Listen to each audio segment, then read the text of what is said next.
So something that I want to talk to you about or get your opinion on actually, because I'm interested. I have my own thoughts on it, but um, how do you take someone in terms of CQB in particular? How do you take someone who's a complete novice? So let's just say you get someone who's whatever, he's a former patrol officer or well, he is a patrol officer, but he's coming to SWAT school, all that to get trained up. What do you think is the most effective and efficient way to take someone who is a complete novice in CQB and get them efficiently and effectively to work well within a team? Well within a team or being effective at CQB, because those are kind of two different things. Well, in a team within like Team CQB. So, Um, honestly, Team CQB is really just two-man CQB. It really is. We teach them one man first, and then we add that two-man. We do wingman principle. That's what your number two man is generally doing. And we used to teach three-man, and I guess we still do. So if you're going to enter a room where there's three of the, first two go in, that third one just hits and holds the threshold and holds the direction of travel. Yep. And then when we come back out, that third man becomes the new first man. But real world, that doesn't happen. Real world, there's not three, there's 8. Yeah. And 1 and 2 go in the room, and then 3 and 4 go to the next room, and then 5 and 6 go to the next room or whatever. Yeah. So that third man thing never happens. So basically, if they have a good working understanding of how to do one-man CQB, which is, I'm not going to say all CQB is one-man CQB, but those are the most important skills. You got to have good one-man CQB skills. Yeah. And then everybody needs to learn how to do a good wingman.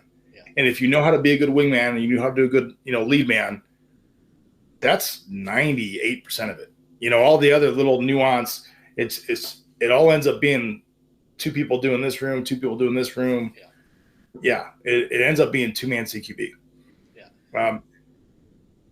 So yeah, I mean, basically, it's very similar to my thoughts because to me, I get quite a bit of heat on this, but I will die on this hill. Solo CQB is the foundation to Team CQB. I'd agree with that. And even just on the basis of like teaching somebody, like even if you believe even if you're a guy who believes that solo CQB is just completely ridiculous, everything's team based, whatever. Like even just from a teaching standpoint, because CQB, relatively speaking to other things, is complicated, relatively.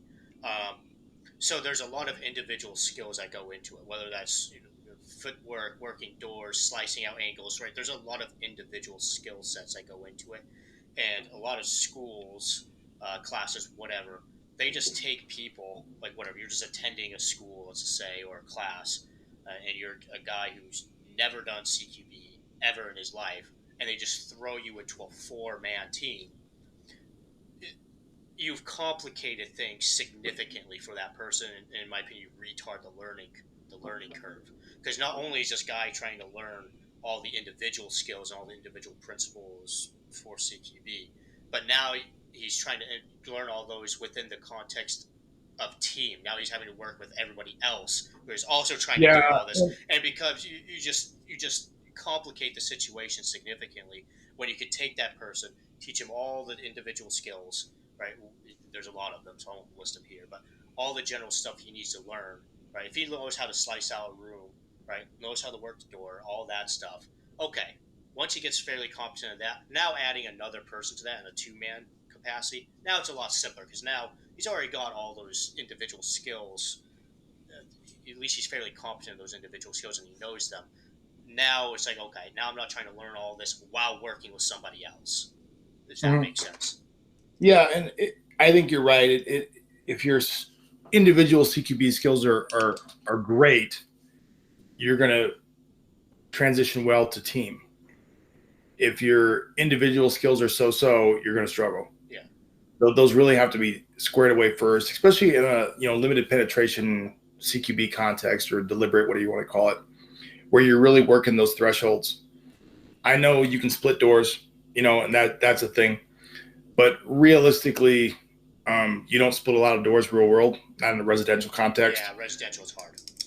Right. The lead person is essentially doing a solo clear while the wingman with them, the number two, is got long cover Yeah. and is essentially watching exposures and then looking at things that that person's already cleared. But essentially, they just hold long cover. So it's all essentially solo CQB, and then you make enter, and one guy goes here, and one guy goes there. More dynamic clearing. It's a bigger leap because there's a little more footwork and movement involved, a little more team movements involved. But that's really old school stuff that is really kind of going away. Yeah. Hostage rescue, okay, yeah. Team movements are a little more particular because you're going to be splitting a lot more doors, and everything's a lot faster. But a lot of the stuff. I know you're focused on CQB, but CQB is kind of one of the easier team activities that we do on the SWAT side. Stuff like, hey, we're going to bring a ladder team up to this window and a breach team, and then we're going to put some guns in it. Yeah. We're talking minimum 4 dudes with different equipment trying to make that happen. Yeah. All wearing armor in an environment where we get there and now there's some bushes here, or what, you know what I mean? Yeah. Like it's variable. Sometimes the hardest part about this context CQB, and the most dangerous part too, is primary breach. Mm-hmm. Yeah, and breaching is an art. I mean, that's a whole. They have breaching schools. I'm not a breacher. I love my guys that are breachers. They're amazing. Yeah. And into that context of those 4 guys breaching that window, we got your 5th guy's going to throw a flashbang over here. This guy's going to cover long over here, and then another guy's going to throw a flashbang over here, or whatever. So that's kind of the more difficult team movements, and then you got to account for the radio delay and all sorts of other bullshit. Yeah. I mean that gets complicated. Just tactical rappelling. For every 1 guy going down the rope, you basically got 3 people up top. You got a tender, you got a belay, and you got a command element, and they're handling equipment. Yeah. Depending on what you're doing. You see the 1 guy on the rope, but what you don't see is all the team stuff up top. All the support personnel essentially in command. Yeah. There's a lot more to it than people realize. Mm-hmm. Yeah, it's. I mean, just trying to get, let's say, 10 to 12 dudes in armor, grown ass guys who lift a lot of weights, through a door, in a somewhat efficient manner where they all have different equipment and they're all trying to get to the same place. When people watch a video of that, it's not sexy. It doesn't look sexy. It looks like a bunch of lumbering idiots, to be honest, like furniture movers. But I mean, we get it done. And so people watch videos and they post videos online of the SWAT team doing whatever, and they're all the armchair quarterbacks jump in there and how they would do it and how amazing they are. And I watch them, I'm like, no, that looks real. Yeah, that's real shit. That's what it looks like. I was about to say, you see that video and just go through the comments and chuckle. Yeah, people think real world looks sexy like a TV show or a movie. It doesn't. If I was in that room, if I was in that building, I would have shot them all through the wall. Yeah. All right, guy. Yeah. Yeah, you're watching a movie, but these are real guys doing their real 9 to 5. Yeah. Time for the post-video shameless request for support. If you guys like my content, you want to see more of it, please like, subscribe, hit the little bell. You guys know how YouTube works. Better yet, support my channel. Go to my website, daishotactical.com. There you can find a variety of products that I make myself at my workbench. I make a variety of slings in a bunch of different colors, quite a few different models. I also make shooting bags.